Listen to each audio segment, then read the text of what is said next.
पुणे में एक महिला के साथ एक ऐसा हादसा हुआ जिससे उसके अकाउंट से करीबन 14.49 लाख मतलब करीबन 15 लाख रुपए एक झटके में निकल गए। उसके पास एक कॉल आई केवाईसी को लेकर के, नो योर कस्टमर का जो प्रोसेस होता है उसको लेकर के, और उसने अपनी डिटेल दी और उसके अकाउंट से 14.49 लाख रुपीज़ निकल चुके थे। और जब उसके बारे में उसको पता चलता कि भाई क्या करना है, कैसे एक्शन लेना है, तब तक बहुत देर हो चुकी थी। फ्रॉड करने वालों ने फ्रॉड कर लिया था, पैसे निकल गए थे।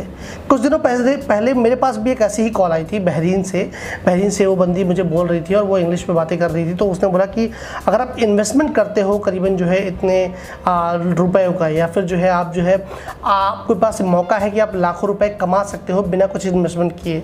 तो I was very much curious about this कि आखिर में क्या बात क्या है, क्यों ये मेरे से जानकारी ले रही है। तो मुझे पता चला कि भैया ये तो फ्रॉड है। उसके बाद मैंने उस नंबर को ब्लॉक कर दिया। मैंने उसके बारे में कोई कॉन्टैक्ट डिटेल्स या मेरे व्हाट्सएप पे भी उन्होंने रीच करने की कोशिश की, जिसको मैंने जो है तुरंत ही वो नंबर ब्लॉक कर चुका हूँ मैं। कल मैं जब ये खबर पढ़ी मैंने सोचा तो मैं आपसे भी बात करूँ कि जो हमारे जो व्यूअर्स हैं, जो आप लोग हैं, वो कैसे इन फ्रॉड से बच सकते हैं, कैसे आप जो है KYC, सिम क्लोनिंग और इन सब जो कॉल्स, फेक कॉल्स आते हैं उसके ज़रिए आपसे ठगी ना हो पाए। इसके बारे में हम आपको कुछ बेसिक बातें बताएंगे जो आपके लिए बहुत ज़रूरी हैं, और आप जो है उससे इस बातों का अगर ध्यान रखेंगे तो आप कभी भी, आपका एक नया पैसा भी कहीं जाने वाला नहीं है, कोई आपसे लेके जा नहीं पाएगा।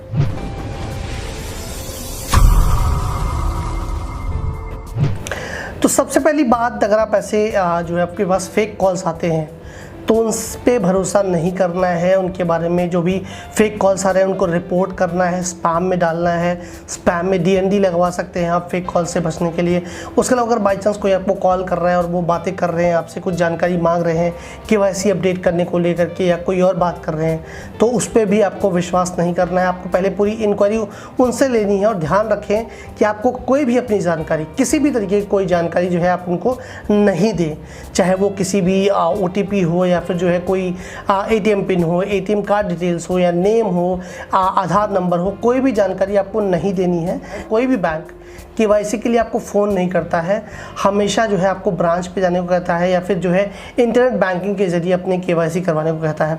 और वो भी लगातार वो IVRs पे अगर आप कस्टमर केयर को कॉल करेंगे किसी के भी, तो वो भी बोलते रहते हैं कि कोई भी हमारा एग्जीक्यूटिव आपको कॉल करके कोई भी डिटेल नहीं मांगता है। तो आप ध्यान रखें, फ्रॉड का कॉल्स जो भी आ रहे हैं आपके पास, कोई भी कॉल कर रहा है तो उससे सुनना ज़रूर है, पर उस पर रिएक्ट नहीं करना है, या फिर उसको ब्लॉक करना है। उन कॉल्स को जो है एक्शन लेना है उस पर।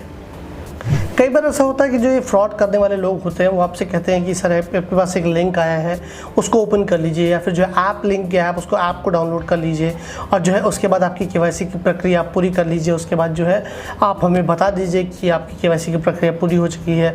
लेकिन इसमें कैच क्या होता है कि कई बार वो क्लोन्ड ऐप्स होते हैं। क्लोन्ड ऐप्स ऐसे होते हैं जो किसी ऐप का, जो किसी भी बैंक का ऐप है उसका क्लोन बना रखा है उन्होंने।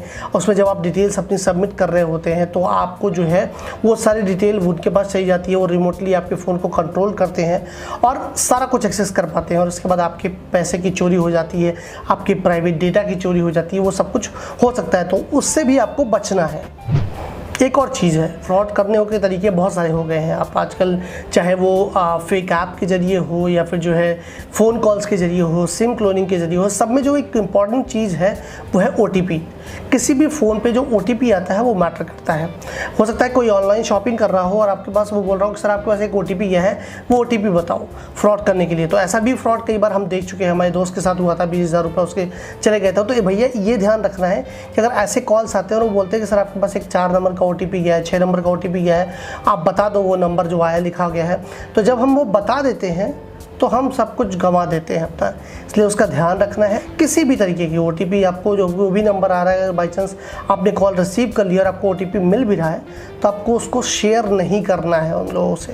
एक इम्पॉर्टेंट बात है कि आप जैसे कई बार OTP नहीं शेयर कर रहे हैं, या फिर जो है आप हो सकता है कि उनके ऐप को डाउनलोड नहीं कर रहे हैं, या फिर जो है उनके चीज़ों पर जो वो कह रहे हैं वो मान नहीं रहे, लेकिन आप कई बार ऐसा चीज़ों में फंस जाते हैं। जैसे आप कई बार अपनी जो UPI ट्रांजेक्शन ID है वो दे देते हैं या फिर जो है आप अकाउंट डिटेल दे देते हैं गलती से, या फिर जो है बाय मिस्टेक आपने शेयर कर दिया उनसे, तो उसमें भी आपके साथ फ्रॉड होने के चांसेस ज़्यादा हैं।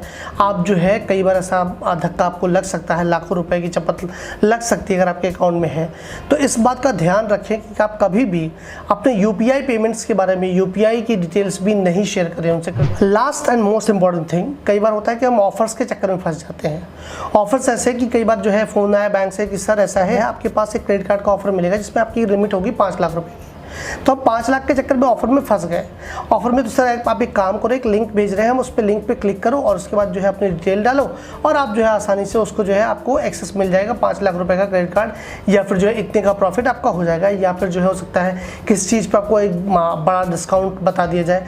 तो वो जो लालच होता है ना, जो हम लोग जो है उस पर चक्कर में फंस जाते हैं। क्योंकि क्या होता है, अगर किसी भी बैंक को जो है जानकारी देनी है तो बैंक हमेशा जो है आपको अपने मोबाइल पे जो आपका ऑफिशियल ऐप होता है उस पर देता है जानकारी।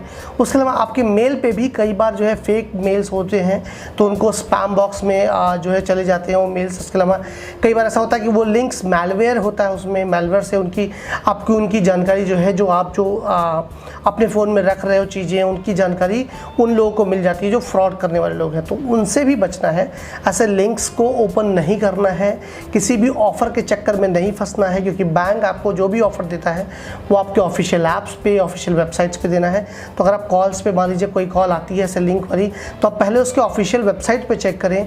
ऑफिशियल वेबसाइट पे अगर वो चीज़ अवेलेबल नहीं है तो उसके बारे में नहीं जाना है, उसको क्लिक नहीं करना है, ये ध्यान रखना है। नहीं तो आपको लाखों रुपए आपके अकाउंट से गायब हो जाएंगे। लाख रुपए हो, 2 लाख हो या 10 लाख हो या 1 करोड़ हो या 2000 रुपये हो, पैसा पैसा होता है, इसलिए उसका ध्यान ज़रूर रखना है।